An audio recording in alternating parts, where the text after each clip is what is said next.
उसको सबसे बड़ा संबल, सबसे बड़ा बल यही है कि हम भगवान का नाम और भगवान के दिव्य गुणों का स्मरण करें। ये मन जो है चंचल है, मन तो स्थिर होता नहीं है।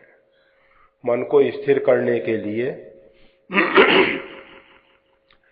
नाना प्रकार से योग साधन किए जाते हैं, फिर भी मन स्थिर नहीं हो पाता।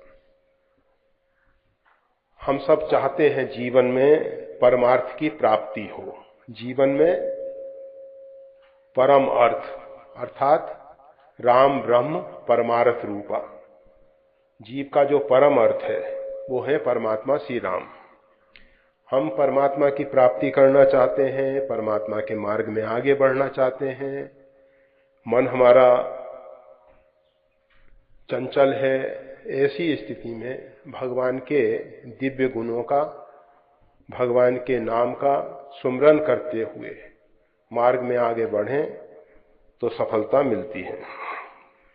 तो विभीषण भगवान के चरणों का ध्यान कर रहे हैं। जिन पायन के पातकन भरत रहे मन लाए, ते पद आज बिलोक्यहूं इन्ने न नव जाए।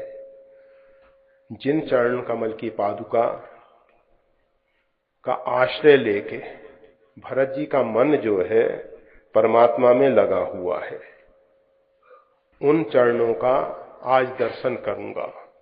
आज मेरा सौभाग्य होगा कि वही चरण, भरत जी को सीधे चरण प्राप्त नहीं है। भरत जी जो हैं भगवान की पादुका का आश्रय लेके, अवलंब लेके भगवान का ध्यान कर रहे हैं। और मेरा तो आज बहुत बड़ा सौभाग्य है, आज मेरा भाग्योदय हो रहा है, जो भगवान श्री राम के कोमल चरणों का साक्षात्कार होगा, दर्शन होगा। यही विधि करत सप्रेम विचारा, आयऊ सपद सिंधु यहीं पारा। इस प्रकार से विभीषण विचार करते हुए आयऊ सपद, शीघ्र सिंधु के उस पार पहुंच गए। यही पारा गोस्वामी तुलसीदास जी कह रहे हैं। अगर विभीषण की तरफ से देखा जाए तो लंका से आ रहे हैं, इस पार आ गए। सपद शब्द बता रहा है कि उनको मालूम भी नहीं पड़ा कि कब वहां से प्रस्थान किया। उनको लग रहा है कि बहुत शीघ्रता पूर्वक आ गए, और वास्तविकता ऐसी ही है।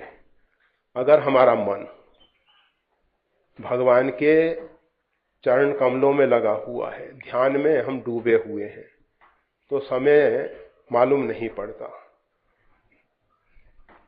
और अगर हम विषाद में डूबे हुए हैं, दुख में डूबे हुए हैं, क्लेश और कष्ट में डूबे हुए हैं, तो समय जो है बहुत बड़ा हो जाता है। निमिष निमिष करुणानिधि जाई कलप संबीत।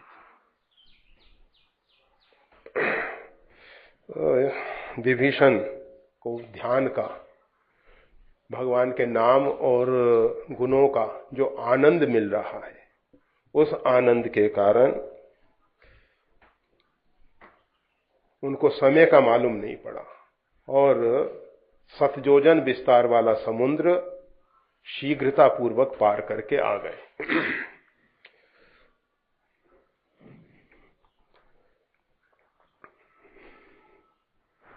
विचार के साथ यहां एक और शब्द जोड़ दिया है, सप्रेम विचारा। विचार में अगर प्रेम पूर्वक विचार किया जाता है तो वो जो है दिव्य रस की प्राप्ति कराने वाला होता है, वो भक्ति संबंधी हो जाता है। ज्ञान मार्ग वाला भी विचार करता है और भक्ति पथ वाला भी विचार करता है, दोनों ही विचार करते हैं। परंतु भक्ति पथ वाला भगवान की दिव्य लीलाओं का चिंतन करता है, भगवान के गुणानुवाद का चिंतन करता है।